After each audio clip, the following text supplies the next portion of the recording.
People look at me today, they say you must be the prefect in your class, you must be a great debater. I was the backbencher troubling the front benchers. We teach our kids only two words, success and win, success and win. We never teach them how to lose and how to fail. Somebody showed me direction. Had they not, probably even today I'd be washing cars. तो लोग ऐसे हैं traffic light पे लाल बत्ती पे नहीं रुकेंगे बिल्ली काट जाएगी तो रुक जाएंगे during this pandemic one community which has been honoured all over the world for the humanitarian service was a Sikh community you don't get freedom by dying for your country you get freedom by killing the enemy the divide and rule was not brought in by the Britishers. We were divided. They only came and ruled. All the commotion today in the northeast, there's influx of infiltrators, which is a security risk. Do you know the infiltrators? People are estimating 10 crore people have walked in the Rohingyas and the Bangladeshis. Come in here, 10 crores.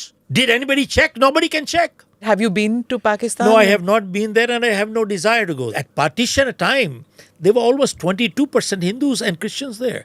Today is less than 1% left. Tell me what happened in Kashmir in 91. 500,000 Hindus were killed.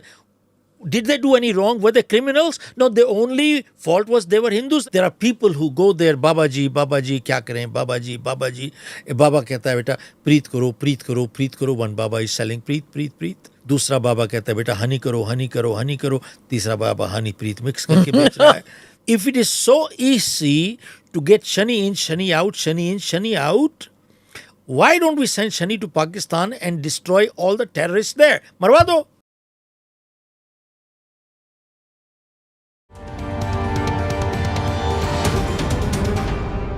Namaste, Jai Hind. Welcome to another edition of ANI Podcast with Smita Prakash. If you're on social media like Facebook, Instagram, or YouTube, chances are that motivational clips made by New Age gurus are swamping your timeline. But much before that, in the 1990s, there was a Deepak Chopra, there was a Shiv Khera, and before that we had Osho Rajneesh. There's also Maharishi Mahesh Yogi, Sadhguru, Sri Ravi Shankar, and others. Today, my guest is motivational speaker, author, educator, and business consultant Shiv Khera. His book, You Can Win, has sold millions of copies and is available in some 20 languages. So tell me, who doesn't want to be a winner? Let's speak to the author himself who advises millions of people on how to be a winner, Shiv Khera himself. Thank you very much, Mr. Khera, for being part of the podcast. Very happy to have you. My team is very excited. Lots of questions we have for you. We'd, of course, want to know what it takes to be a successful motivational speaker. You became one in the 90s, much before it was fashionable to do so on social media. But before we begin with all that, I want to know about how you got into this in the 90s. It wasn't really a career option for many people.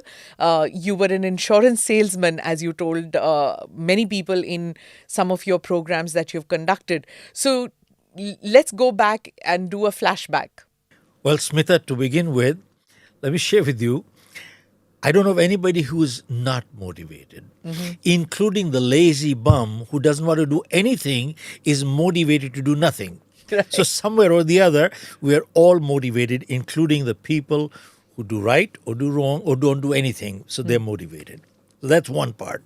Number two, just to share a little bit on the background, I come from a business family and we had coal mines in India. They got nationalized. I didn't create them. I inherited them.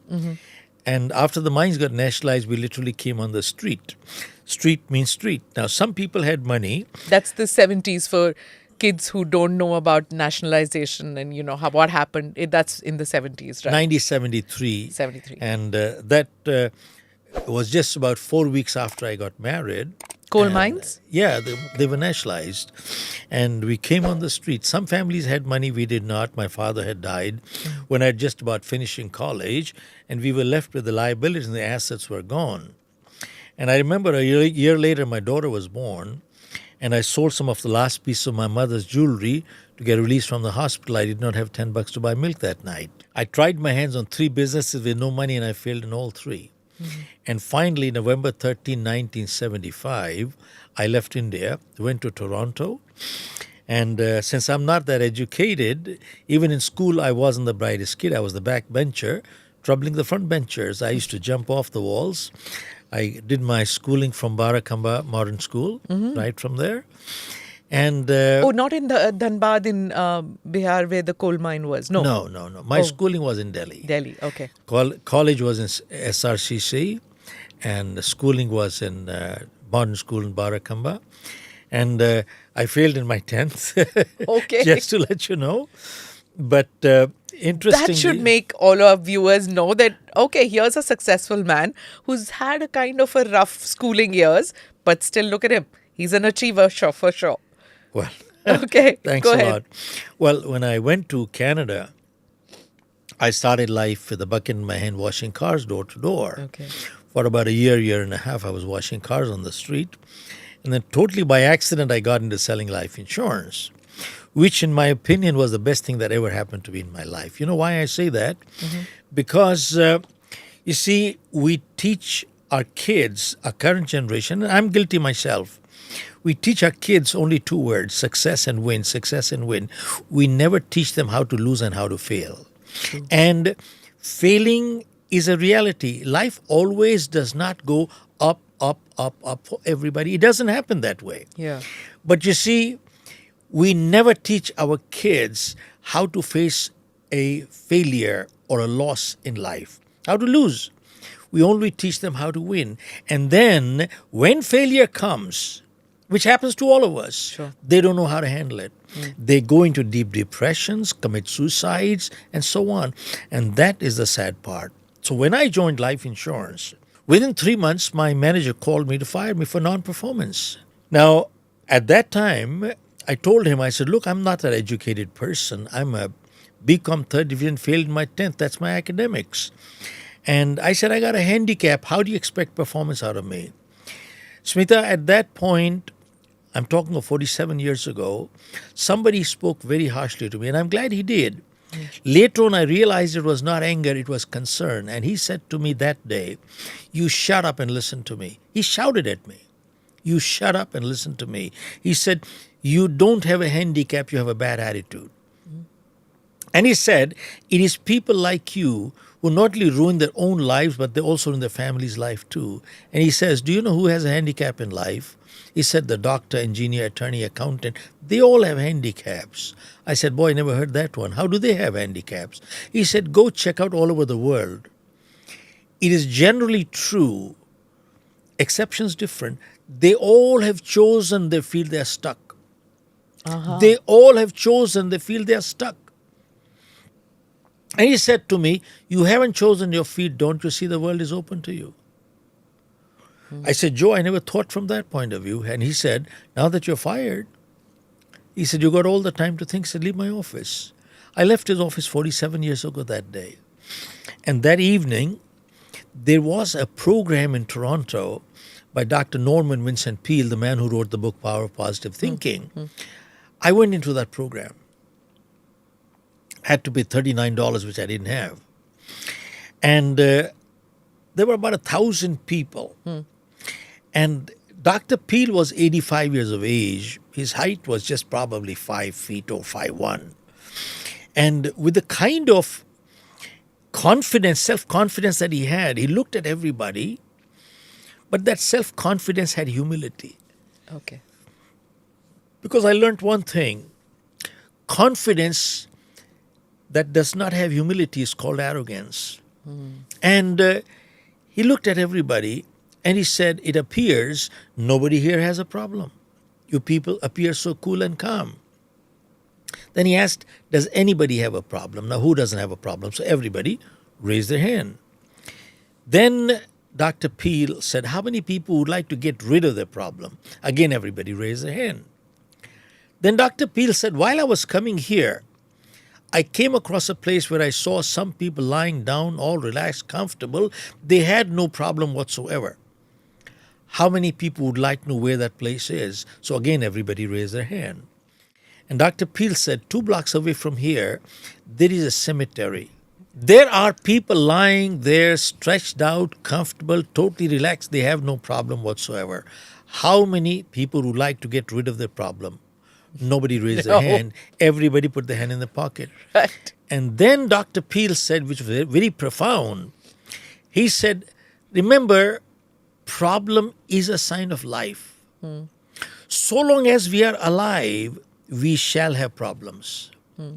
The day we don't have problems, we'd be dead. And when you're running short of problems, watch out. Maybe you got a call coming up. And then Dr. Peel that day, he gave a prayer, which is called the Serenity Prayer, which I'm sure you must have heard before.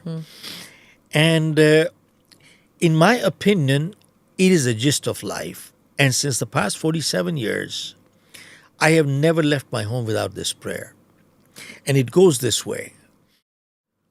God grant me the serenity to accept the things that I cannot change, and courage to change the things that I can, and wisdom to know the difference what I can and what I cannot.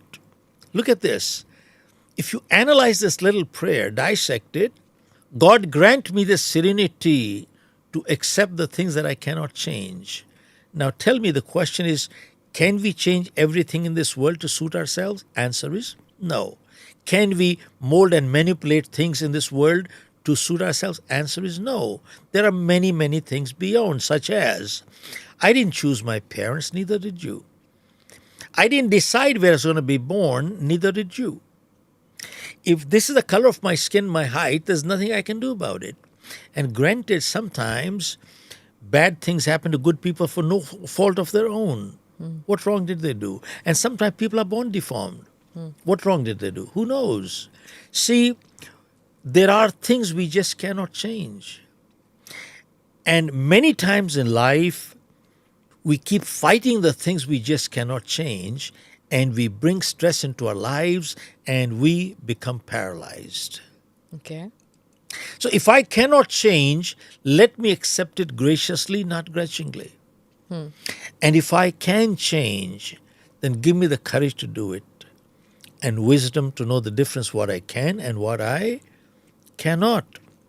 Now, see, when I wrote my book, You Can Achieve More, which is a new one which was launched in London, I took this thought 2 steps forward, and I wrote in my book that life is full of choices and life is full of compromises. Seems like a contradiction, but not really. See, how is life full of choices? See, if I ill-treat you, I have chosen to be ill-treated, haven't I? If I treat you with discourtesy, I have chosen to be treated with discourtesy, haven't I?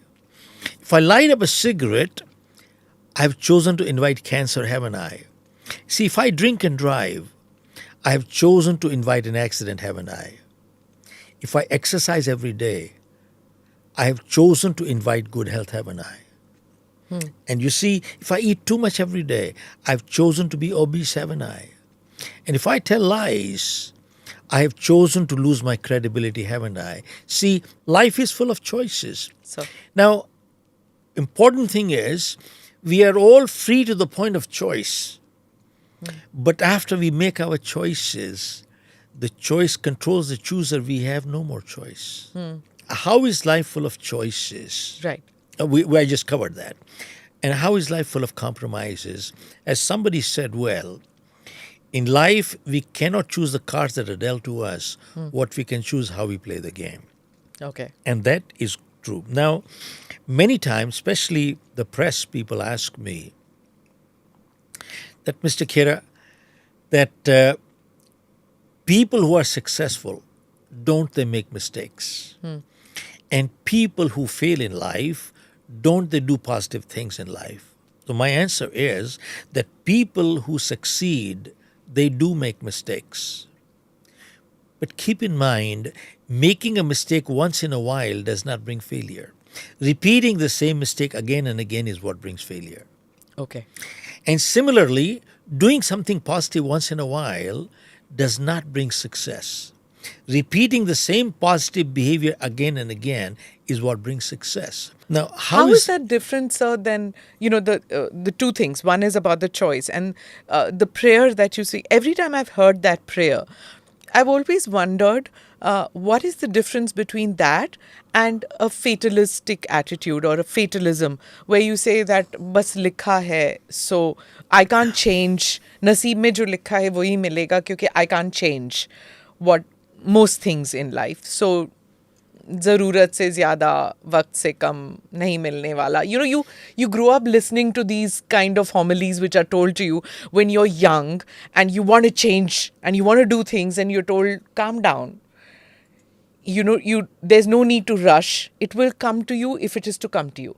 So there's no need to clamor after success, run after maybe wealth, maybe prosperity, whatever you want to call it. Wealth was considered a wrong term or a not so polite term in middle class families, if you know what I mean. So what is the difference between that prayer, what it tells you to do and brings that calm in your life, as compared to fatalism? This prayer that we talked of Right. is not talking of fatalistic attitude at all, Okay. by any standard.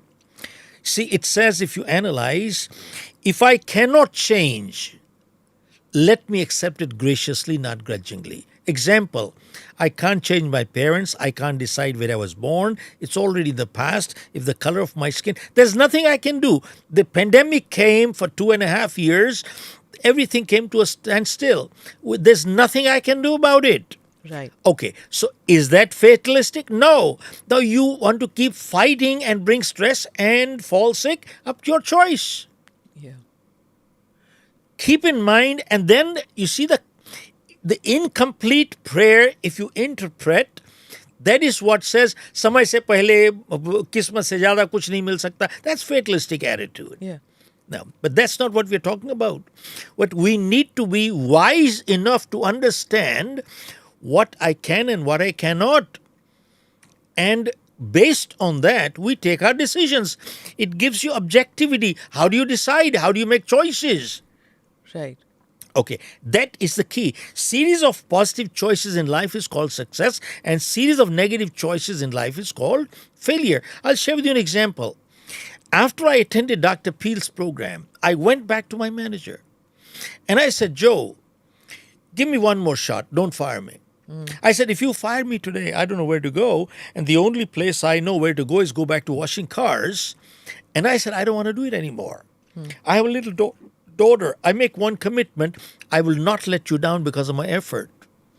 But please withdraw the papers. He looked at me and he says, Shiv, that's not your small one. That's your big one. And he said, I'll let you stay here only if you make a commitment not to me, but to Yourself.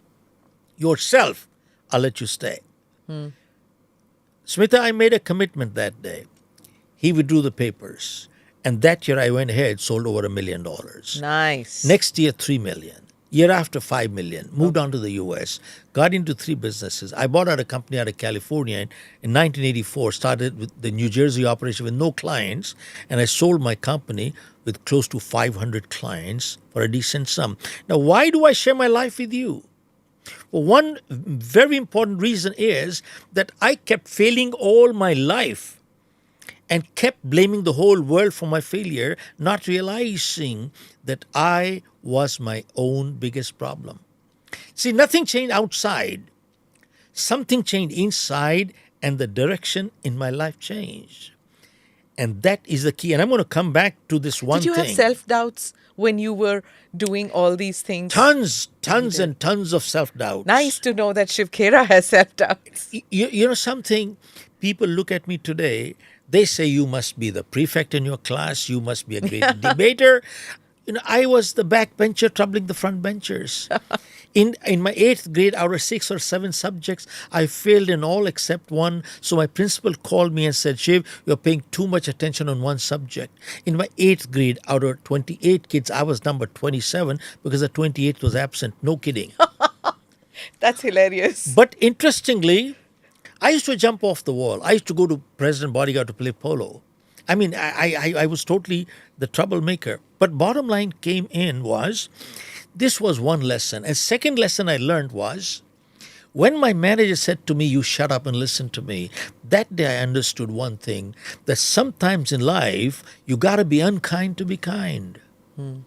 Boy, how do you like that? Yeah. Sometimes in life, you got to be unkind to be kind. Parenting and... You telling an Indian mom, chittar is what Indian moms use. Yes, yes. You see, sadly, parenting and leadership is not a popularity contest. It is not.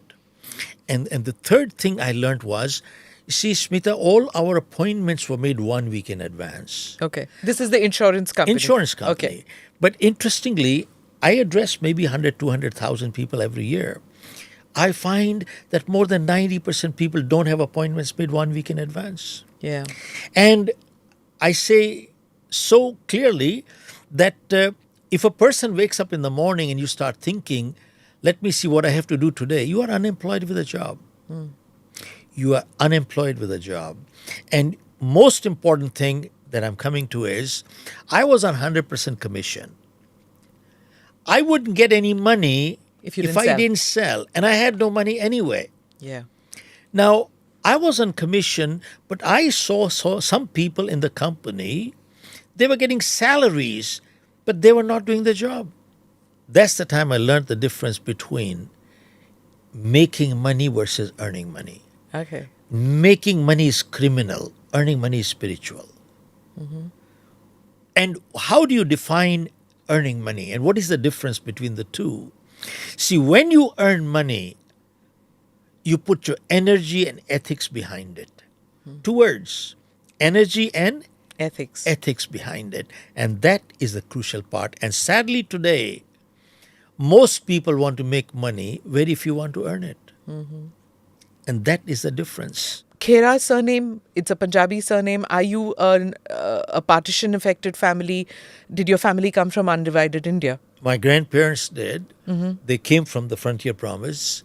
The Mian Wali, Dera Ismail Khan, Dera Ghazi Khan, they came and they moved to Bihar. My grandfather started life on a bicycle, and that's how it is. So yeah, I mean, we come from that side, and there are affinities when we meet people from Dera Ismail Khan, Dera Ghazi Khan. It's a nice feeling, and some of them talk our language too. So it's a good feeling. But have you been to Pakistan? No, I have not been there, and I have no desire to go there either. I don't feel like going there. Why? See, I've heard many times people saying they're very hospitable people, one-on-one, they really look after you well, and so on, the great hosts. But you see, and they also say one more thing. When a cricket team goes, they go to the restaurant, they don't take any money. They go to a shop, they don't take money from them when they buy those clothes and all that stuff. I said, you are so happy and you get gullible. You are so gullible, you get taken in and you like them because they don't take money from you when you go to the restaurant, or when you take clothes from there. They don't take any, and you are happy about it. But damn it, the same guys fire bullets at you. The same people, the 20% of Hindus there, they torture them, they will kill them every day, they convert them every day forcibly. Do I want to go to a country like that? They're fighting every minute. How many Indians have been killed by those people, that terrorists, and they support it? They do support it. Yeah. So my point is, I have no desire, and I think it is foolish that people say by exchanging cricket teams, you are building cultural relationship. By sending musical teams up and down, you're building culture. Oh, come on. If that was the case, we wouldn't have any partition. What are you talking? By singing a few things up and down, you patch up these things? That is stupid. This is called gullibility. Outright gullibility, pseudo-secularism nonsense. And look at partition time, there were almost 22% Hindus and Christians there. Today is less than 1% left. What happened? What happened? The country's population is almost 200 million people, and 20% is 40 million. 40 million! And 2% left, 1%.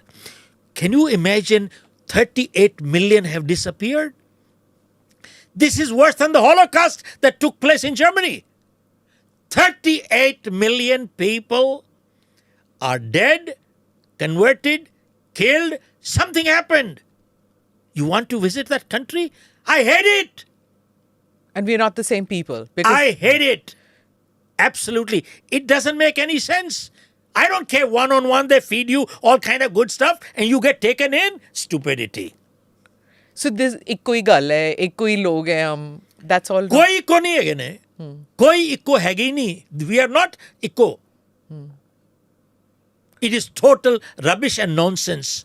You see, you can have food together and they stab you in the back. It has happened since 1,000 years. Has not changed. What have we learned? That we have not learned anything. It is happening even today. Tell me, people sitting here within India, living together, so-called you can live together. Tell me what happened in Kashmir in 91. 500,000 Hindus were killed. Did they do any wrong? Were they criminals? No, the only fault was they were Hindus. People who they treated as brother, sister, father, mother, brothers, neighbors, they came and killed them. They killed their own teachers. They had no problem. Don't you see that? And you ignore it? In my opinion, it is stupidity. We have not learned anything from our Bhagavad Gita or our Ramayana. We have not learned a damn thing. And that's it. That is stupidity. I'm going to go back again. When you were selling insurance, you're still an immigrant.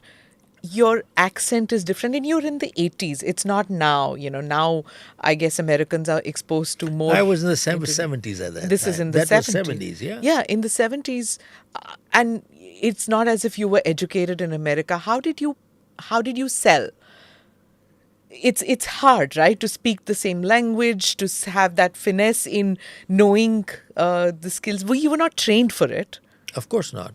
Yeah. See, the best part is that you find, I'm not the exception, by the way. You find most in NRIs overseas are doing well. Right. Most of them. And most of them went without anything, pretty much. And when you are at the bottom, you can't go any further down. There's one way up. Only one way is up.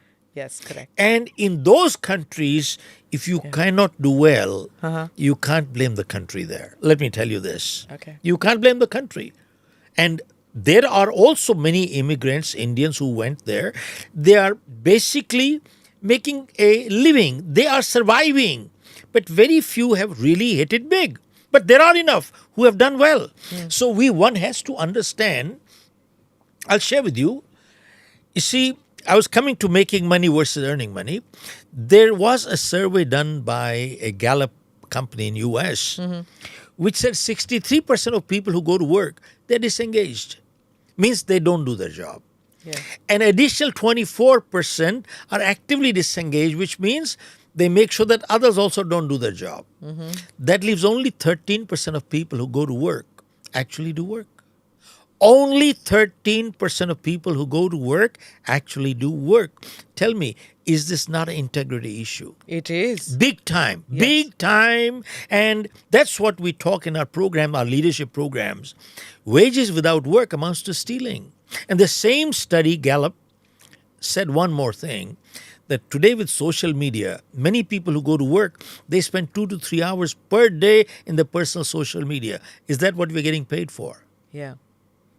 See, that's not, but my point is, if somebody stole your wallet, what do you call that person? A thief. And when we do all these things, what are we? Yeah. Now, somebody asked me, what is the secret to success? I learned one thing. If you look at the life histories of most people who have succeeded in life and then sustained success and maintained goodwill, they have lived by one principle. And that is, I shall always give more than what I get to my family. I shall always give more than what I get to my organization. I shall always give more than what I get to my customer. And I shall always give more than what I get to my country and my society. This is reality. Go check it out. Yeah. And a very small percentage of people do that. And many times when I address students, colleges, and so on, they tell me, Mr. Khera, there's a lot of competition out there. Once I was addressing a very mixed group. There were doctors, engineers, attorneys, accountants, carpenters, plumbers. That's a mixed group. And as I came in, and I said, never in the history of mankind has it been so easy to succeed in life the way it is today. Why? And I repeated myself. So one person asked me why. So I asked this man a question. I'm asking you same question, Smita. Tell me, how many people do you know right now walking off the street who are willing to do a little bit more than what they get paid for? How many? No, not many. Hardly any. Yeah, Most people don't even want to do what they get paid for. true. There's a second big category of people who only want to do what they can get by with. There's a very small fraction of people who are willing to do a little bit more than what they get paid for. So I asked him, if you fall in that category, tell me where's your competition? You can't even find a good accountant today. You can't find a good attorney today. You can't find a good carpenter. You can't find a good plumber. Question is, are you willing to do a little bit more than what you get paid for? And you know something, today I was addressing a very large group of HR people. And they said, we've got skill gaps today. I said, no, you got competence gaps today. So what's the difference? Skill is an ability. Competence is ability along with the willingness and the desire to do the job. That's called competence. There are many skillful people who are totally incompetent. Yes. Okay. You opened my eyes. Yes, So that's true. we need to be very clear. Yeah. It's a competency gap, not a skill gap. Yeah. So how does an HR person turn that skill into competency? How does one that question? The second question is which we're talking about, young people always being on their cell phones. You go and address so many young people. You speak and motivate even rich and successful people, right? Do they leave their cell phones outside the room when you're speaking to them? Absolutely. You do. Okay. Absolutely. You tell them to do that. Even in my office, in my conference room, Okay. there's a sign outside, nobody brings their mobile in my conference room, including me. My mobile is out too. See, I had a member of parliament come into my office the other day. He said, can I bring my mobile? I said, no, sir, you can't. Please leave your mobile outside. Good for you. Look, and my mobile is outside too. You come into my office, if I keep fiddling with my mobile or keeps ringing, tell me, would it be courteous to you? Yeah. Will it be courteous to you? But it's not Answer just is- courtesy, right? One is courtesy. Of course it is courtesy. Okay. Courtesy is big time. Yeah. And two, am I also not wasting your time? That's right, yeah. Okay. So I will not waste your time, but I will not let you waste my time either. Right. I will not let you waste my time either. So your phone is out. Yeah. Even in my program, I mean, the fees per seat is 2 lakhs in our program, our leadership program. Yeah. And people pay. We're packed up. Yeah. And we request people to kindly switch off their mobiles or leave it outside. Then there are once in a while people who play games. And they try to get their phones like this and fiddle around with it. After a repeated request, if they don't understand English language properly, politely, we say, take your check and leave now. Yeah. You can take your check, you can leave. Do you think it's really a big issue now, the lack of concentration, lack of ability to give a person their full attention? Is this a problem that you're seeing in the youth, or do you see it across the Smita, board? the problem is not the time factor, or what did you mention just now? Age or It is a totally 5,000% discourteous, ill-mannered behavior. Non-caring attitude. I will do my stuff. I am selfish, and that's about it. Sorry, not accepted in my office. yeah. So it is not because of time or this or that. None of this. It is ill-mannered, discourteous behavior, period. And that's about it. Nothing else. I'll share with you, Aditya Birla Group is a client of ours. I did a program. Another great company. See, I came to know that Kumar Mangalam's mother, Rajshri, and every evening, 8 o'clock, the whole family eats dinner together. All the phones are deposited with the mother. 9:30, she gives the phone back. 1.5 hours, everybody while they're having dinner, no phones there. This is happening right now. Currently, I heard this. Okay. So what does it tell you? It is the upbringing. It is how you do it. I just addressed a Rotary Club and the president was there. And he had 2 boys. He said, look, we have the same thing in our home. Dinner time is dinner time. There is nobody. And one of his boys he disobeyed and disregarded the whole thing. And he continued. Oh, Dad smashed the phone. Dad smashed the phone. And that's okay. Maybe he'll pay for the next one himself. But that's not the point. Yeah. But look, a child ought to understand there should be a healthy respect, fear. Healthy respect, fear. Yeah. I repeat the word respect, fear. You see, in the whole family, somebody has to know who's calling the shots. A headless organization anywhere in the world doesn't work. Show me one organization, including yours. Headless organization never works. You have to have a head. But does that work in America, sir? Of course. Really? And if it does not, the you and me and me and me and me, no wonder they have divorces. Look at the worst, 70%, 80% divorce rates. Because you see, you and me, you see, nowadays, many people are talking language to each his own. To each his own. I don't know what the bloody hell it means, to each his own. You see, unless we understand, we have to come back to the word we part.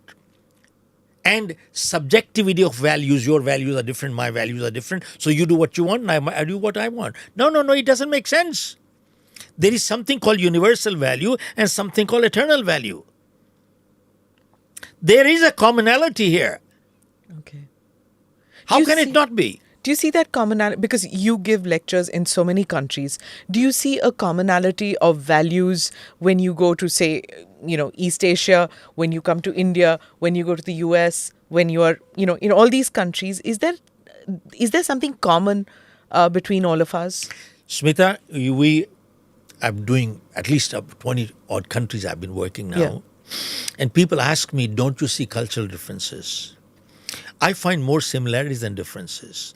What I find cultural is very surface issues. Now, they may not end up as surface issues, but to me, they're very surface issues. Example, the thumbs up sign in the Western world is sign of encouragement, you are on track, keep moving. That's one. The thumbs up in the Middle East and other parts of the world, you insulted me, angutha dikha diya. Thenga. This is cultural. Yeah. In India, we worship the snake and the rat. That is cultural. In Singapore, China, number 4 is considered unlucky. That is called cultural. But you know something? Emotional appeals are identical all over the world. When we talk of universal and eternal values, they have not changed. Integrity and cheating is given the same meaning in New York, New Delhi, New Zealand. Absolutely. The same. Identical. And you see what, again, it comes back to, whenever we talk, I ask this question to my participants in the program, and we say, well, values are subjective. They keep changing from person to person and situation to situation. And people say, yes, that is correct. And I said, well, then you got no values. You have no, if your values keep changing from person to person, situation to situation, you got no values. See, once I was doing a similar program in the US, and somebody asked me, Mr. Khera, you have very strong likes and dislikes. I said, yes, sir, I do. That's true. And I'm not a neutral kind of a guy on the fence sitter. I have very strong likes and dislikes. So he said, Mr. Khera, you said there are rights and wrongs. I said, yes. But he said, haven't you heard the statement which says nothing is right or wrong, you're thinking? Makes it so. Given by who? Shakespeare. You are contradicting Shakespeare. I said, that's perfectly fine because I disagree with him. And then he said, well, that's not good enough. How do you justify? So he asked me this question. I said, look, if there are no rights and wrongs and everything is subjective, then every criminal in this world should be released. Who said they are wrong? You say they are wrong. They didn't think so. Go keep arguing. If there are no rights and wrongs, then Hitler was totally right. Who says he was wrong? You say he was wrong. He didn't think so. Go keep arguing. Now, my point I'm trying to make is, no matter what profession you are in, including the podcast that you're doing right now, whatever you do, tell me, do you have some quality standards and benchmarks? Answer is yes. Yeah. If you didn't, how could you do it? True. Similarly, unless we have universal benchmarks on values and ethics, how can you achieve them? You can't. And when we talk of values, we're not talking of yours and my values. We're talking of universal and eternal values. Universal means they cross country, cross culture, cross religion. Jim, and eternal means They were here before we came, and they will be here after we are gone. And how do you come to universal and eternal values? Let me quickly just share with you one little Sure. example. There was an elderly lady with 2 bags of groceries in her hands waiting for a bus.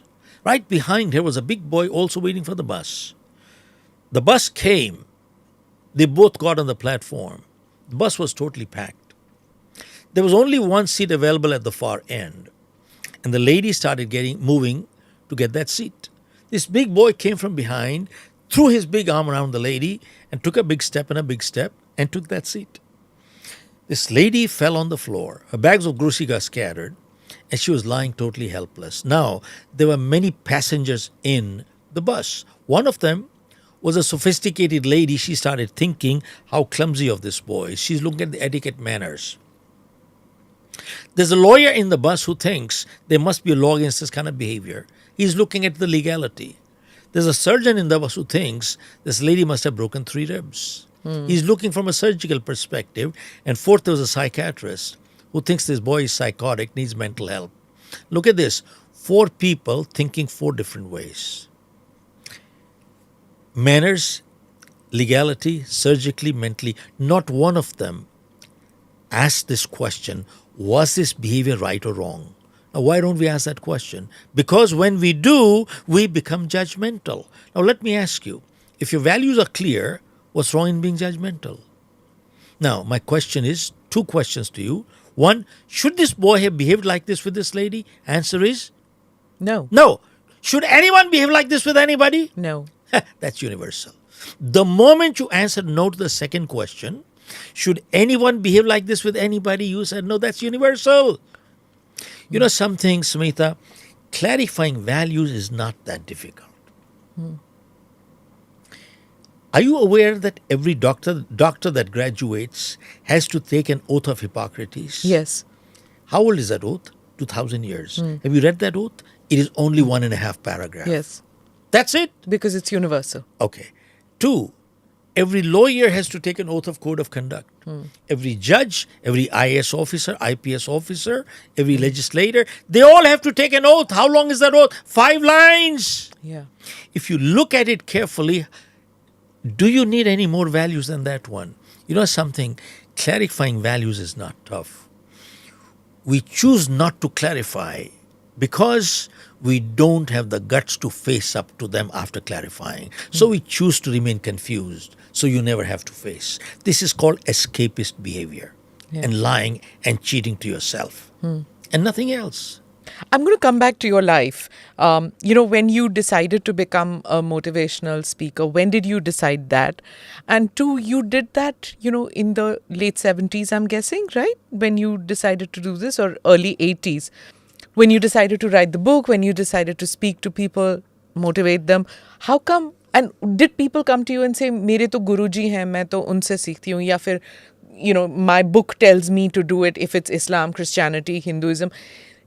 Most people in the 70s, 80s, at least in India, didn't know of motivational speakers other than religious heads. I'm guessing there was Oso Rajneesh maybe, or there was Maharishi Mahesh Yogi who was in the US. But other than that, everybody, my parents' generation only went or got their, values, if they had questions, was from either a guru or from a book. What happened to you? When did you decide that this is what I want to do? Well, one of the turning points was Dr. Norman Vincent Peale's program. That was one. And that was one of the turning points in my life, because after that, I became an avid reader of books. Till then, I only read comics. I never read a book in my life. I started reading books. And that was one of the turning points. And then I started meeting people much wiser than me, who at every point in life started showing me some direction. Every milestone showed me the next milestone. And next milestone showed me the next. I couldn't see the end. I could not see the end. Oh, this is where I'm going to be. But you see, I had one goal in my mind that almost 40 years ago, I wrote on a piece of paper that I'm going to write an international bestseller. And today, we've exceeded almost 10 million copies of our books globally, for which I've been paid royalty. But the pirated version is 500,000,000. Okay. Yeah, the numbers are massive. And that was the turning point. So I owe my gratitude, and people ask me, what made you write the book? What do you do this? And why do you? So my answer is, somebody showed me direction. Had they not, probably even today I'd be washing cars. And my own life changed. And my personal, professional, social life changed.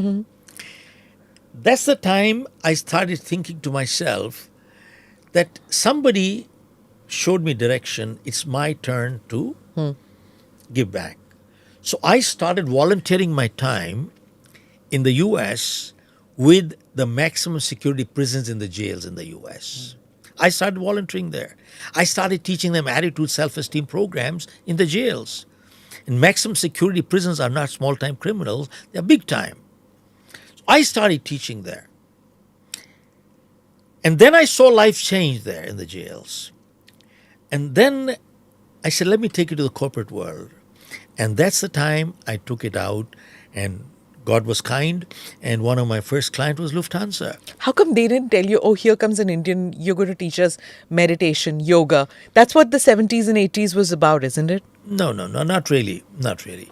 I'll tell you one thing. In the U.S., Indians were always highly respected because most of the Indians were professionals and doctors, lawyers, or professors.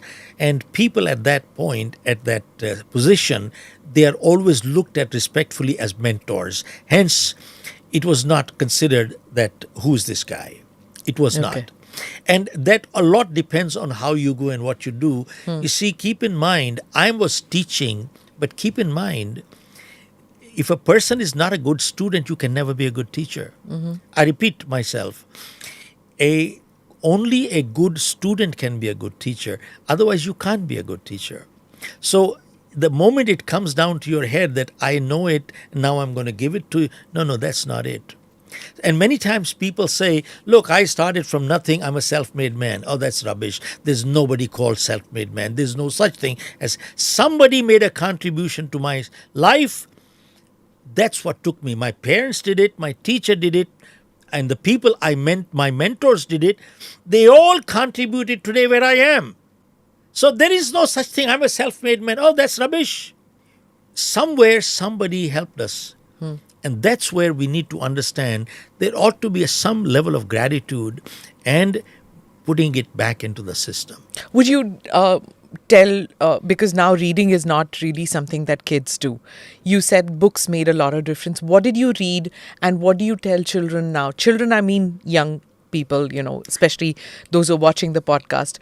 How should they go about picking up books? What should they read? There was a time I used to read about 30, 40 books a year. Even today I read now about 10, 15 books a year. I have to say my reading has gone down. But in my book, You Can Achieve More, I've given a survey that, Smita, 85% of millionaires and billionaires in the world are first generation. 85% are first generation. Only 15% coming from inheritance. So they were asked, how did you achieve so much financial success in such a short time? And their answer was, we read books. Warren Buffett also, yeah. How many books? 50 books a year. 50 books a year means one book a week. Look at this, one book a week. Warren Buffett reads 6 hours a day. Yeah. Bill Gates, an avid reader. Multi-millionaires and billionaires read one book a week. What does it tell you? And they were also asked, what kind of books do you read? They said, we have no time to waste. We don't read fiction because fiction will remain fiction. They only read self-help books. Why? Because one good idea is worth $1 million. How many ideas do you need to succeed in life? Only one. And what does it tell you? Reading one book a week tells you there is a connection between learning and earning and learning and earning and learning and earning. Learn more, earn more, learn more, earn more. But there are many, many, many people who say, I don't have the time. Yeah. But they're the same people who say, I don't have time. They will sit in front of a TV and watch 4 hours. Soap operas, Yeah. Dallas Dynasty, Sas Bahu, whatever the heck it is, they will watch 4 hours. And then they complain. And then they also say, I will buy books when I have the money. But you know what?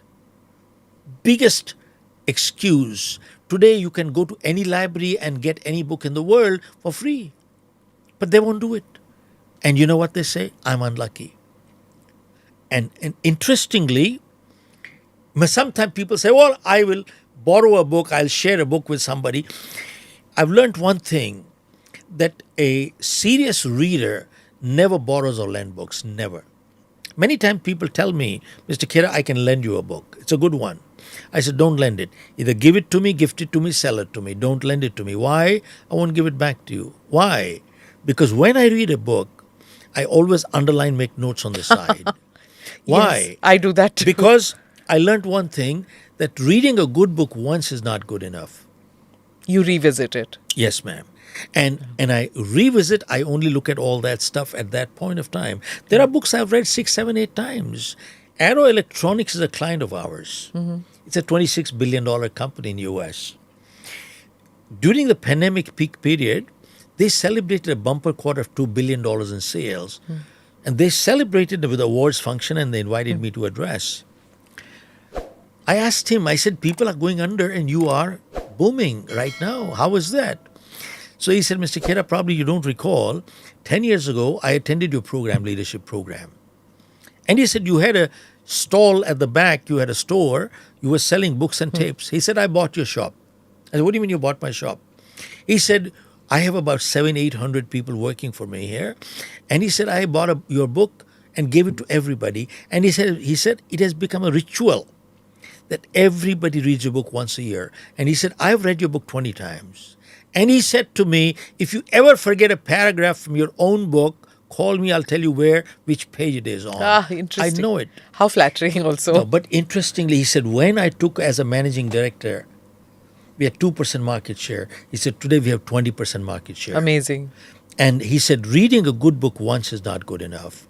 There are people who say, I've read your book once. I said, you wasted your time and money too. Got nothing out of it. Look, we need to understand it's not getting awareness is one thing. Yeah. Understanding and Absorbing it. absorbing and imbibing is another. Sure. Mr. Khera, I'm going to come to one of the things that you've spoken about, which is about religious babas and gurujis and religion. And it's there in Christianity, in Islam, in all religions, that religious congregations are held and many people go there, especially people who've had trauma in their life or unable to cope with it. They go there and then they get advice. And you've spoken about it, that it doesn't make you stronger by going there. Why are you so against these kind of congregations? Look, I feel very strongly that faith gives strength. But blind faith, superstition weakens people. And I feel very strongly that one of the biggest damage done to India has been done by our media. Anytime, whether the print media or electronic media, to turn the TV on, what do you see? There is a Guruji, Babaji, Swamiji sitting there with saffron or white clothes or whatever, and few tilaks here, full tilaks there. And he says, horoscope. Tell me your date of birth, place of birth, time of birth, this birth, that birth. He says, Guruji, I don't know. And Guruji has a laptop.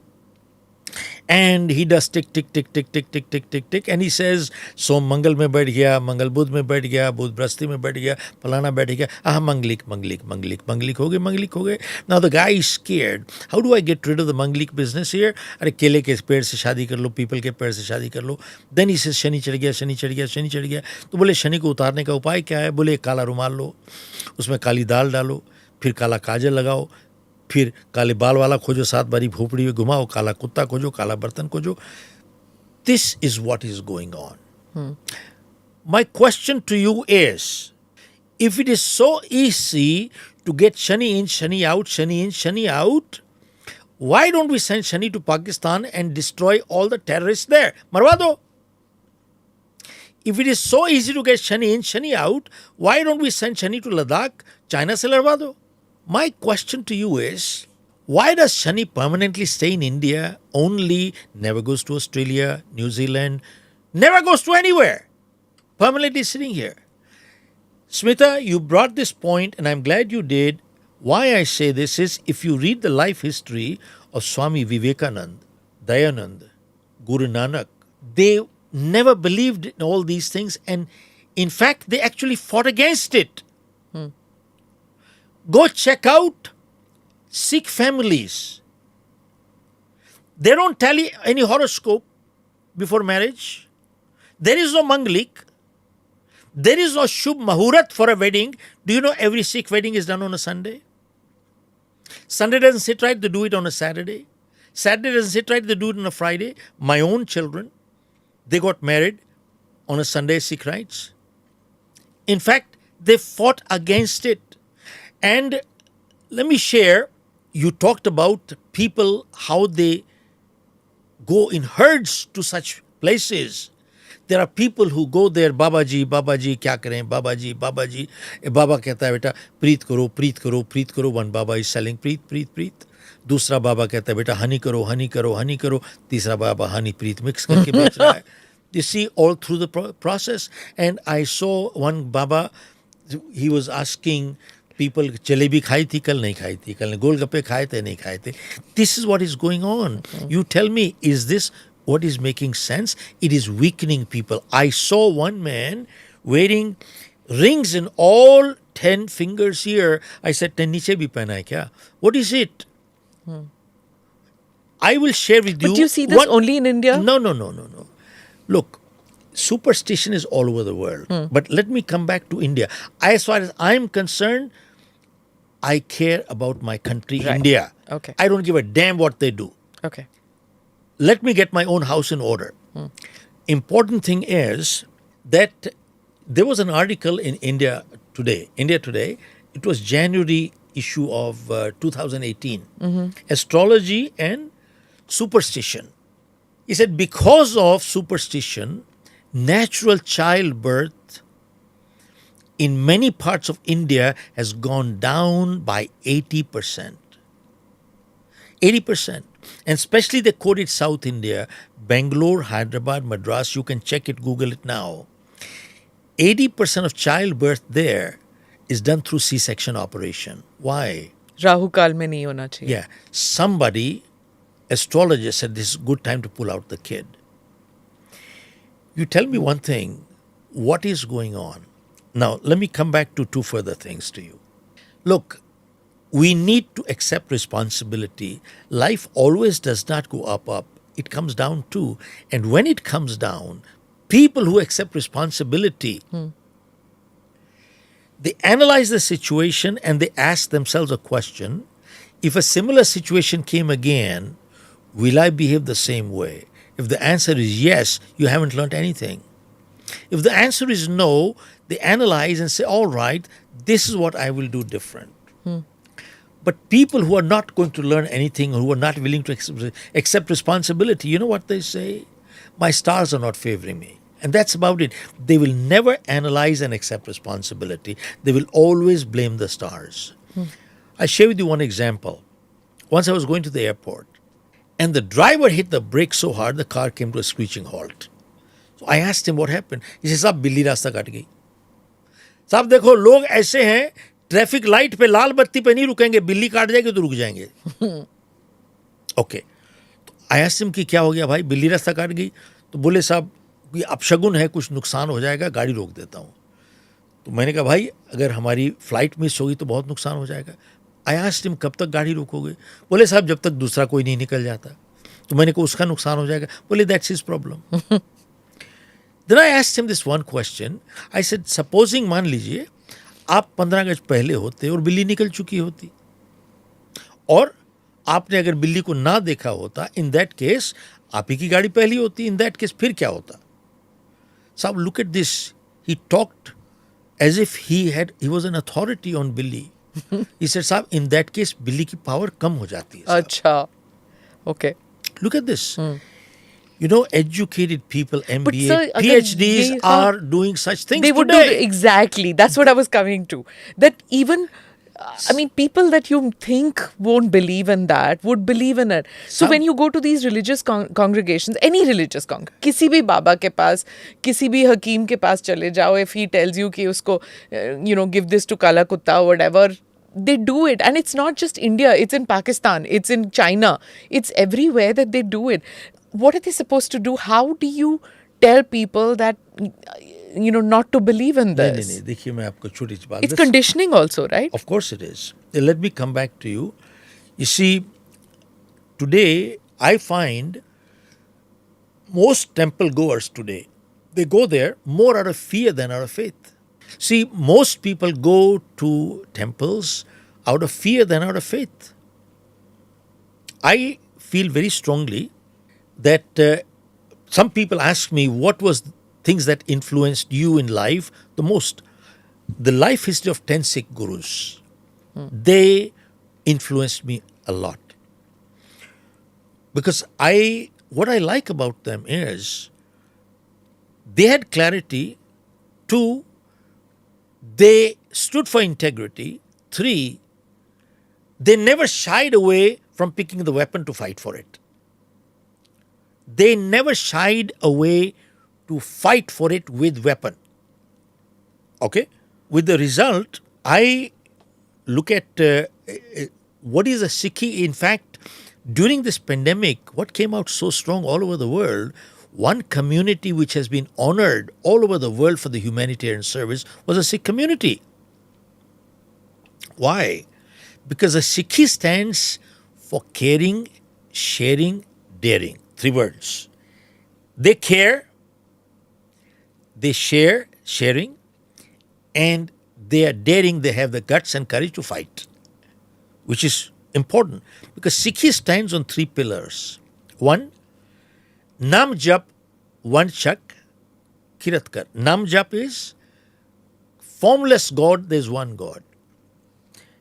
One Chak is a concept of langar, goes back 550 years now, from Guru Nanak's time. And Kiratkar is dignity of work and dignity of labor. No work is small.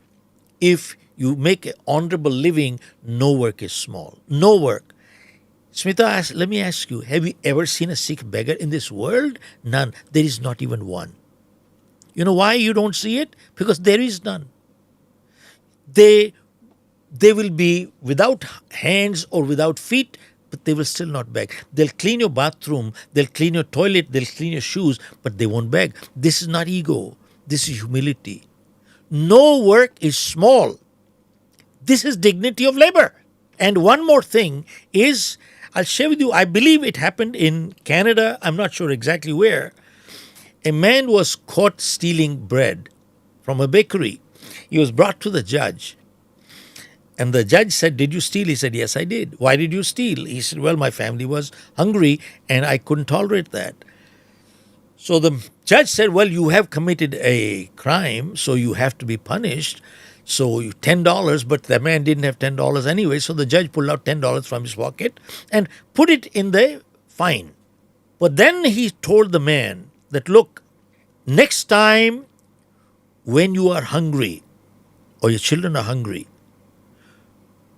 don't steal. Go look around for a gurdwara around there. You'll find langar. You'll get food right there. How do you like that? Can you imagine what overseas in the Western world a judge is giving to a convict there?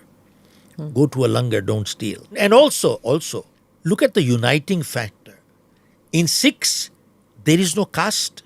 I wish in our Indian Constitution, instead of our Indian Constitution, if we had adopted the Sikh philosophy, I think this country would have been a different country. Well, totally. also if the Sikhs had also adopted it completely, so there I could argue with you about casteism even among Sikhs, but then let's move beyond that. I don't want to get into that.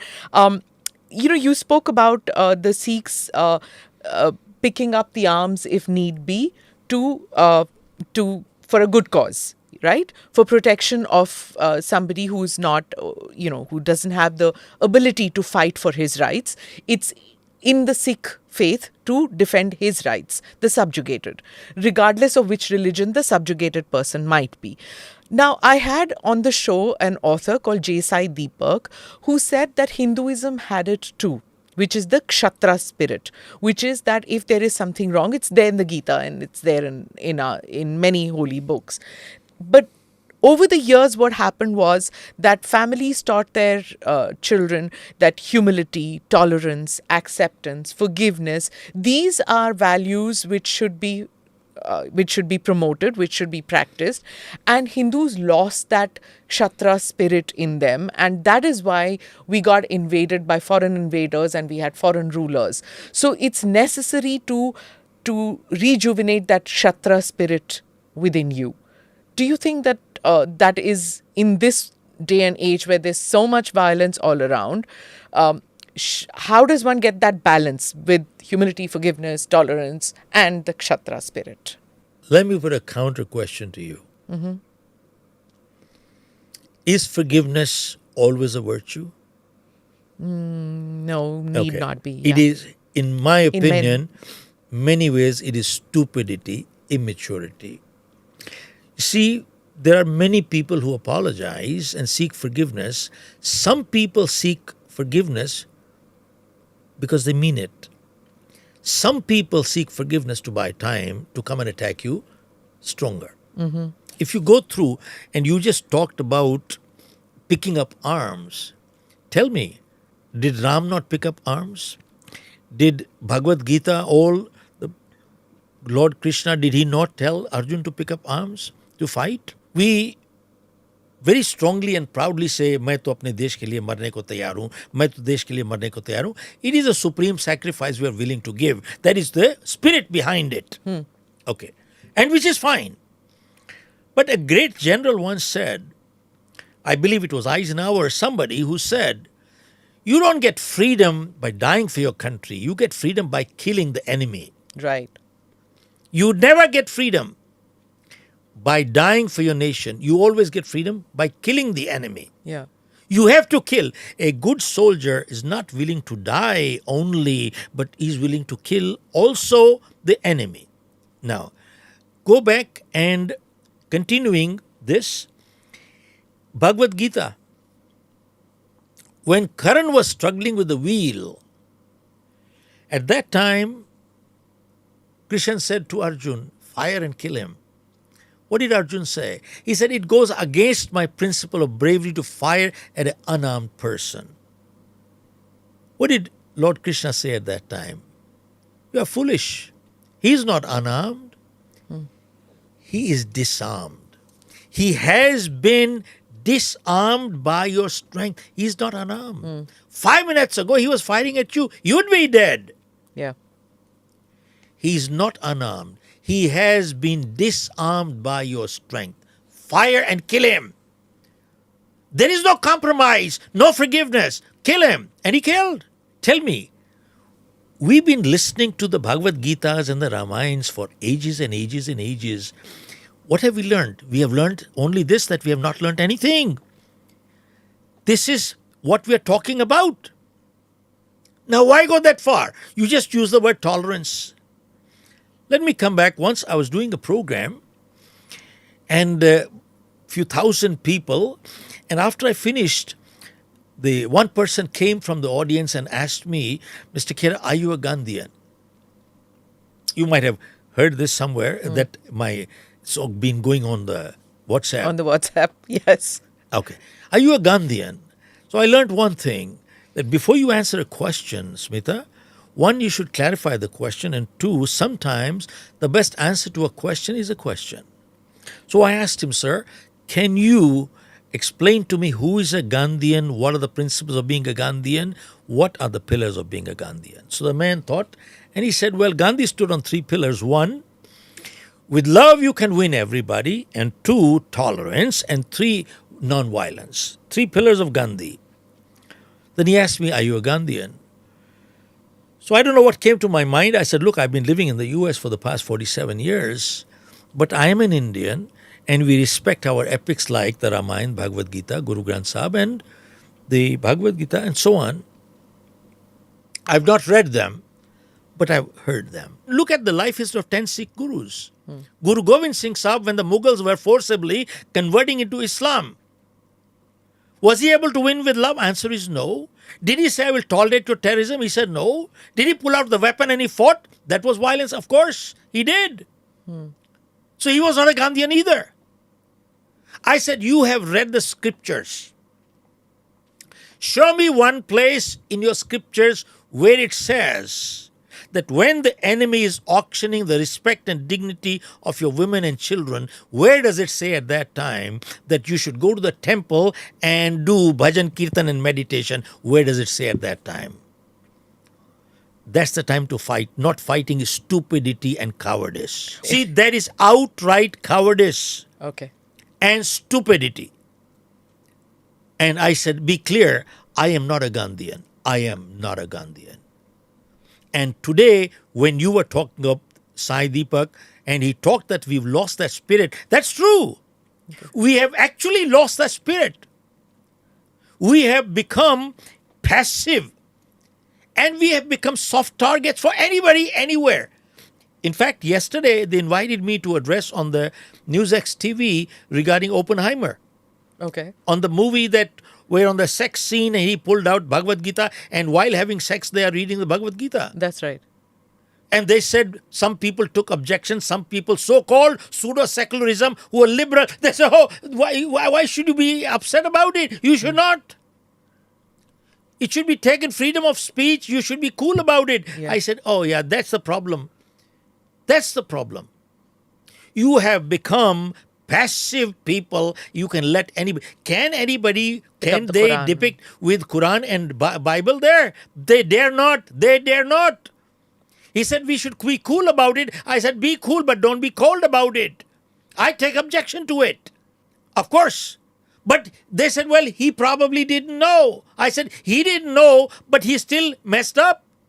When you go to the court and you commit a crime, can you plead, say, I didn't know about it, and you'll go free? No, it doesn't work like that. You are still punished.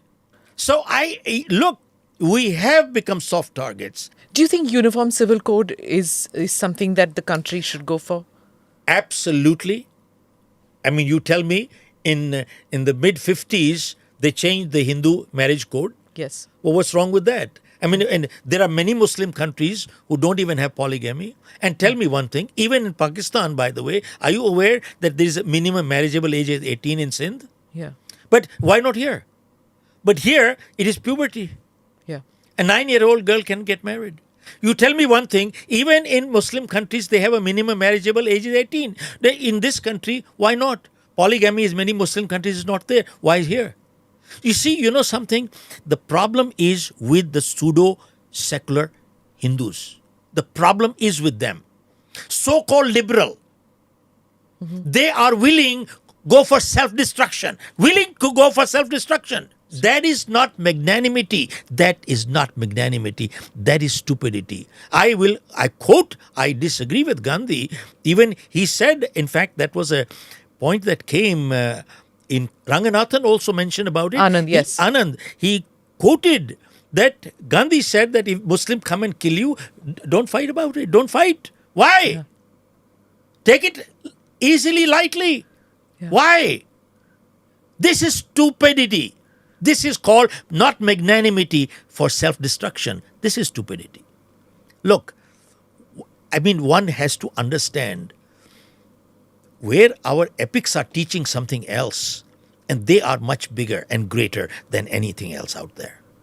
So you call them pseudo-secularists, but the point that many of them make is that if Indians or if Hindus were to become more aggressive, then they will not appreciate the diversity of our country, of the multiplicity of values and traditions and cultures. Do you think that is true? Not true. Let me ask you, I'm going by what I've heard Sai Deepak and a few other lawyers talk about it, that Hindu temples, the government controls them, they take revenue from them, they can appoint trustees, whoever they want. Can they do the same thing with the masjids and other places? Answer is what? No. No. So, well, is this called secularism? Secular means equality. Two, in Delhi itself, the Delhi government is giving a monthly remuneration and retainer to all the Maulvis. Why are they not doing it for the Bible churches and for the temples? Why are they not doing it? Tell me, what is it? What is it? This is outright nothing else but appeasement. You know, you can call it by any name. Liberalism or broad-mindedness, in my opinion, it is stupidity, it is self-destruction. There are some things in life you cannot reverse in life. Look at even the self-destruction within the Hindu community done by somewhere in the BJP itself. When the election was there in 1999 in Rajasthan, state election, Bajpayee went in and he declared the Jats as backwards. He declared Jats as backwards. Why did he do it? How can a Jat be backward? And since then, all over the country there is commotion. Everybody wants to become a backward. Now, that was done by Bajpayee at his time. Now, he won the election, but the country lost. He won, party won, country lost. Okay. Is this what it is all about? But it's something that can't be divided, right? In Of course, it is defined. It is easily manageable. It doesn't happen everywhere. We are foolish. I heard one guy, the series of lost opportunities of India. Yeah. Series of lost opportunities. Look, 1971 war. Yeah. You had 100,000 soldiers of the Pakistan under you. At that point, we gave them up. At that time, you could have defined any border you wanted. You could have taken in Kashmir. You can define any border. Everything would be clear. 1971, Bangladesh was created. You could have defined all borders at that time. Yeah. You created it, but you didn't. You know what people say today? Difficult to define borders. You are bloody liars. You had no intention, and today there's an influx of infiltrators, which is a security risk. And today, all in the northeast that is facing today, all the commotion, by the way, in my opinion, is 99% all the problems that is coming right. Do you know the infiltrators? People are estimating 10 crore people have walked in the Rohingyas and the Bangladeshis. Come in here, 10 crores. Did anybody check? Nobody can check. There are 130 crore Aadhaar cards. But it is estimated that India's population is 150 crores. 150 crores. Those who don't have the Aadhaar and the illegal people. And how are they coming here? By bribing people on the borders. They bribe $2,000, walk in, bribe, you sell your country. So all these problems that we are talking of, they are self-made, created. Show me which any other country will allow that. They'll shoot at the border. Stupidity is the word. Okay. So we are a soft nation, and what do we need to do? Use the word stupid. And we are unpatriotic. Okay. Use the word. You see, look, you can hide behind any words you want. Okay. I mean, you tell me, does it make sense? Think about it. Supposing you were the prime minister. Would you let go like this? Look at how many people lost their lives. Would you let them go? They wasted their life. For what? And today, because of that foolish decision, we're still paying. And every day, lives are going. Even today. Would that be acceptable? Any sensible person? How would you do it? Why would you do it? So the problems of today are because we've been a soft state? Is that what you're saying? The problems of today are the result of short-sighted decisions yesterday. Appeasement all through, destruction, so-called pseudo-secularism, magnanimity leading to self-destruction. And that is really what you're talking of. So when you are talking is, how do you diversity and all that stuff, respecting all that stuff. Let me share with you one more example of diversity. We talk of unity in diversity. Correct. Yeah. We grew up with those, right? Okay, yeah. But let me share with you one more myth. It is not unity in diversity. It is diversity in diversity, in division in diversity. Also, we need to understand what is uniformity or what makes sense. I was in Cochin, I believe. It was Cochin. It was an exhibition trade show. I talked to a man in English. So I said, well, because nobody understands Hindi in South India, so I asked them, you don't understand Hindi? He said, no, साहब मैं तो राजस्थान से हूँ, I understand Hindi, मेरे से आप हिंदी में बात कीजिए. तो मैंने कहा, ठीक है, you are the exception of person, yeah, so I talk to you in Hindi, but then नहीं होगा तो दूसरों के साथ तो फिर यहाँ पर इंग्लिश में बात करनी पड़ेगी. You know what he said? He said, sir खाली यहीं पर ही 2-4 लोग हैं यहाँ पर जो इंग्लिश में बात करते हैं. He said, you get out of Cochin, people don't even understand English anymore. They only understand the local language, which is the Malayalam language. तो मैंने कहा यार, then how do they manage when they leave the country? When they go anywhere? He said, sir, Malayalam का border, Kerala का border पड़ता है तमिलनाडु से. So I said, how do they manage in the border then? कहता sir 5 kilometer both sides, people can understand their language up and down, and they mix and match. They understand. Rest, nobody understands anything. So that means a person of national level who speaks Hindi as such or English, they cannot communicate in Malayalam or Tamil language. They cannot. So you cannot have a national leader give a speech unless it is interpreted, which most of the time it is misinterpreted anyway. You see, translation, it kills your the speech. essence is gone, right? So you always have to have a local leader there. Now that's one part. 2, this is, I think, is a drawback. Number 2, the Textile Association is a client of mine. Many factories from Coimbatore, the textile factories, have closed. They've either gone to Turkey or Vietnam or Bangladesh, for that matter. They packed up and they left. I said, why are you people leaving? He said, sir, you can't find labor to work. Unskilled labor you can't find to work. In an unskilled. 1.4 billion population. I said, why is that? He said, because when Jayalalitha was there, Amma had given so many freebies to them. घर में इतने kilo चावल है, इतना कोनो फलाना है, इतना monthly आ गया, फलाना आ गया. Pressure cooker आ गया, gas आ गया. You see, people are not working. And he says, so we don't find even unskilled people to work. So we are closing. So I said, what option do you have? He said, well, we are importing labor from UP and Bihar. But now we are facing another big problem. They can't communicate language. Language is a big problem. So he says, now we are creating schools to teach languages to each other. You tell me, in a country, you 5 kilometers up and down, you can't communicate to each other. This is called unity in diversity. Okay. And see, is this called unity? This is destruction.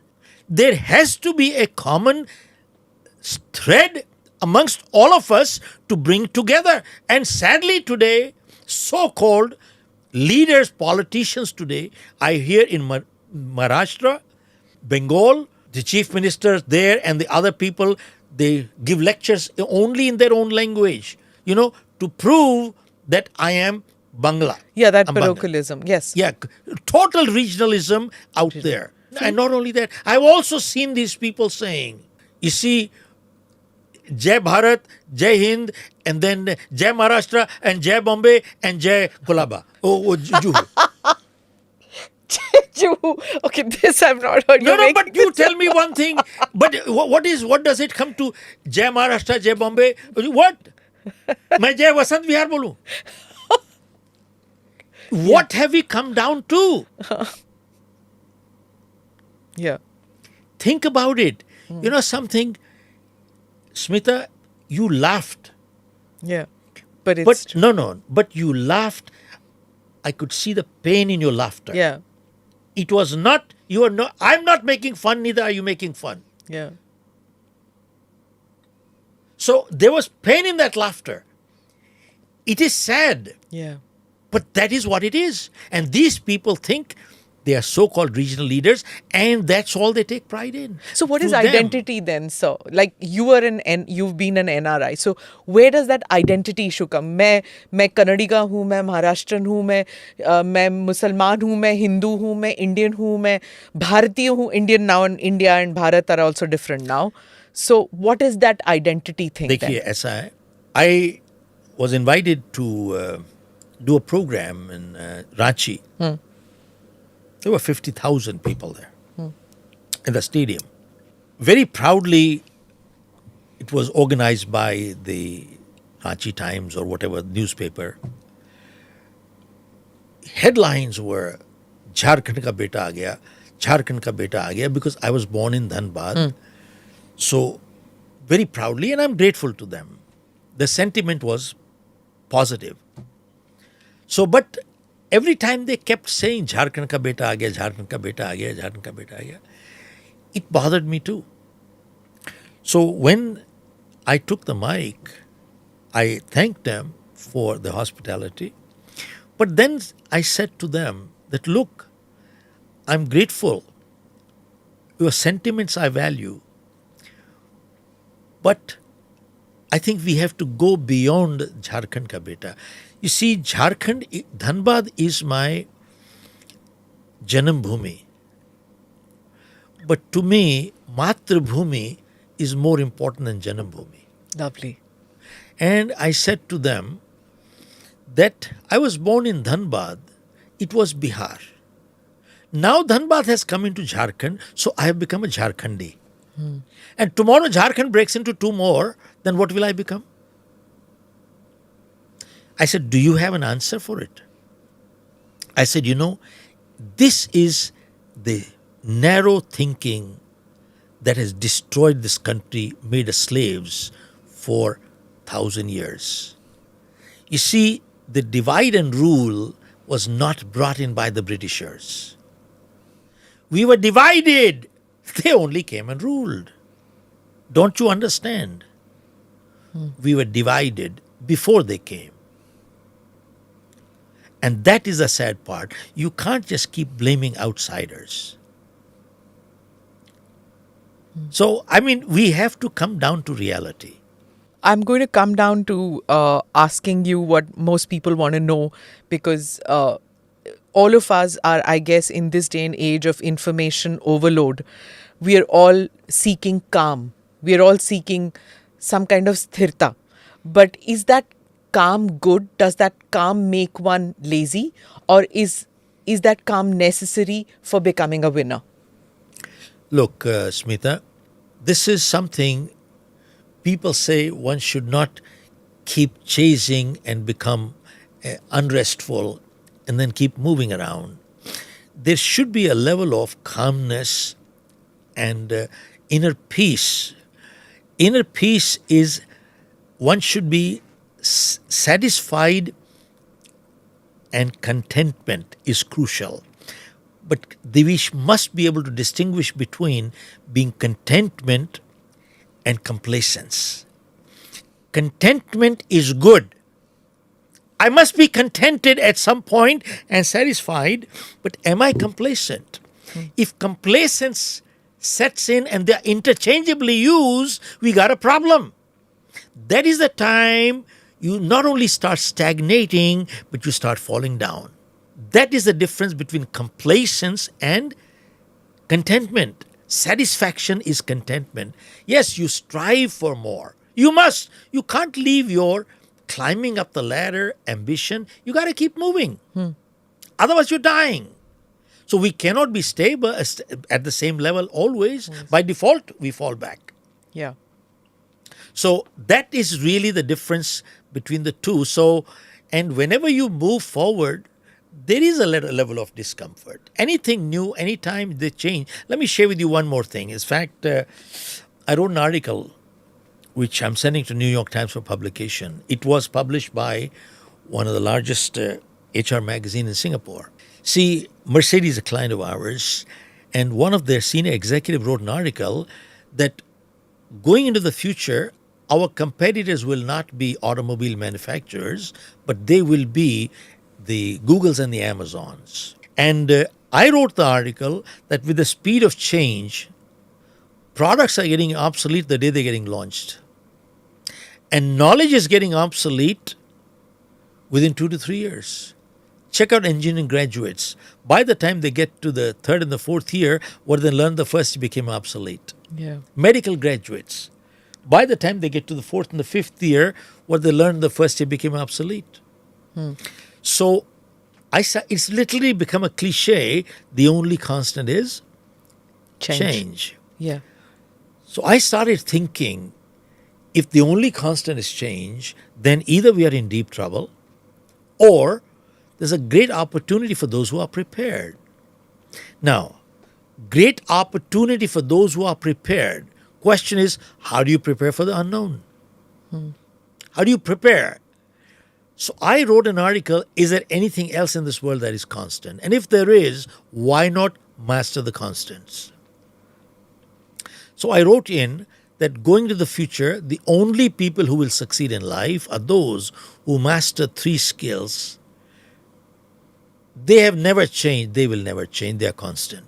And what are the three skills? 1, people skills. 2, persuasion skills. 3, prioritizing skills. Lovely. Why do I say people skills? Go check out all over the world. We don't have business problems. We have people problems.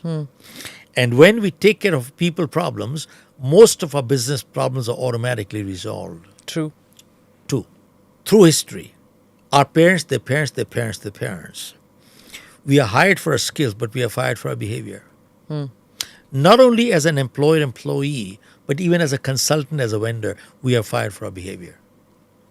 3, you notice the lower a person is in life, 90% of the time goes in technical skills, less than 10% people skills. Higher you go up, it just reverses. See, means technology and technicians you can always buy with money. Sure. But the wealthiest person in the world must build and create relationships. Yeah. And technology and technician will keep changing. Yeah. But this will never change, has never changed. Never change. But one thing I want to ask you, sir, is that, when you were talking about calmness and you said we've got to go on persevering, I'm going to come back to the India part, because there are, when Prime Minister Modi said that we've got to think in terms of becoming a Vishwaguru, there are a number of people who laughed him out and continue to do that we have so many domestic issues. We have so many things that we can't put food on the table for so many people, and there isn't even a table. We have food in the mouths of so many people. We have those issues, and then here we are talking in terms of becoming a Vishwaguru. So he became an object of ridicule. Is it wrong for India to have that kind of an ambition at this stage in our nation building?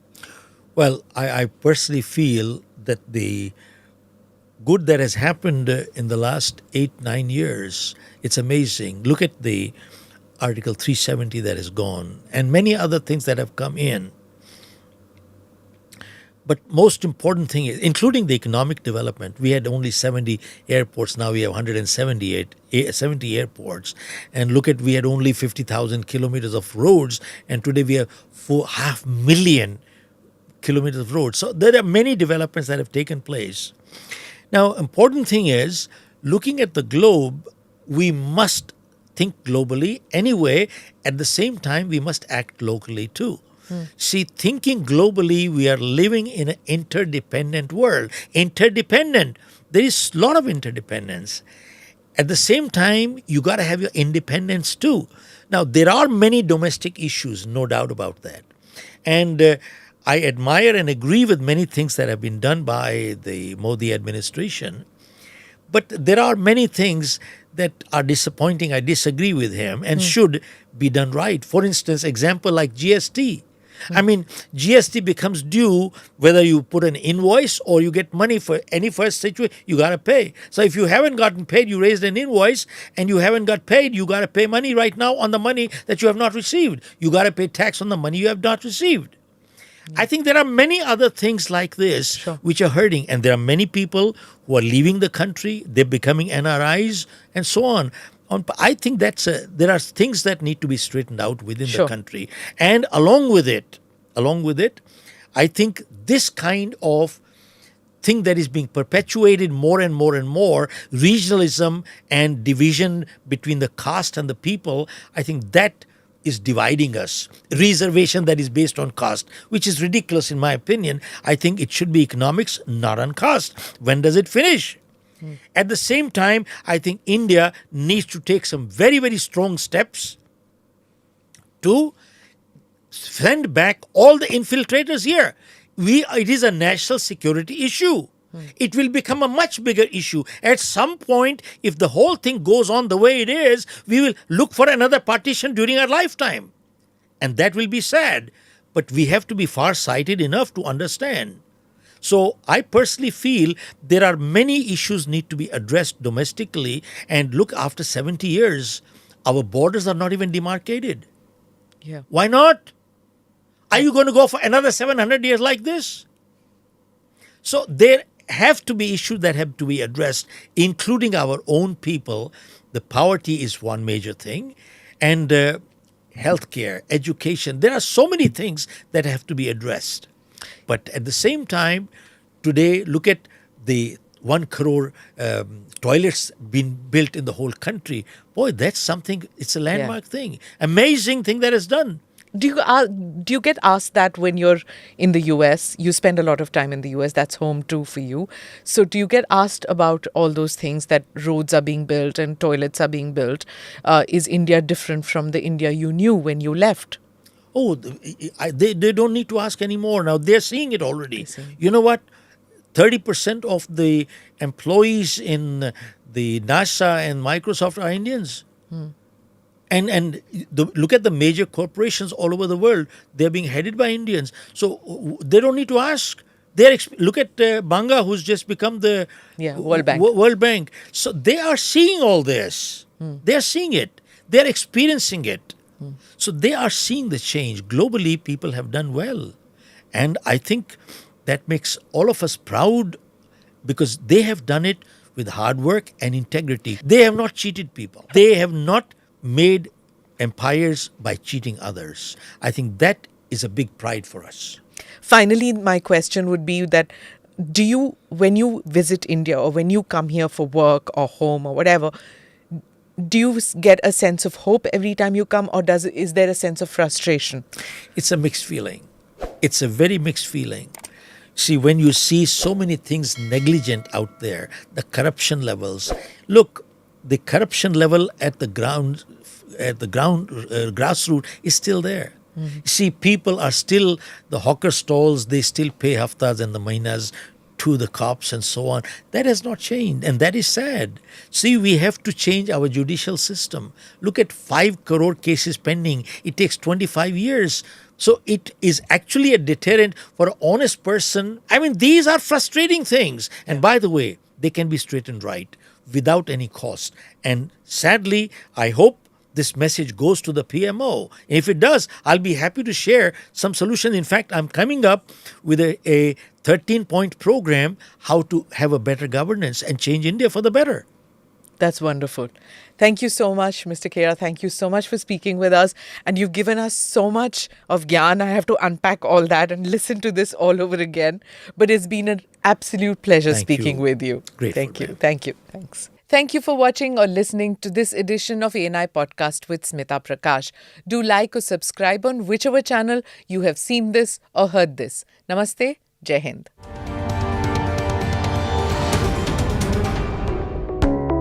Click here to watch the previous episodes.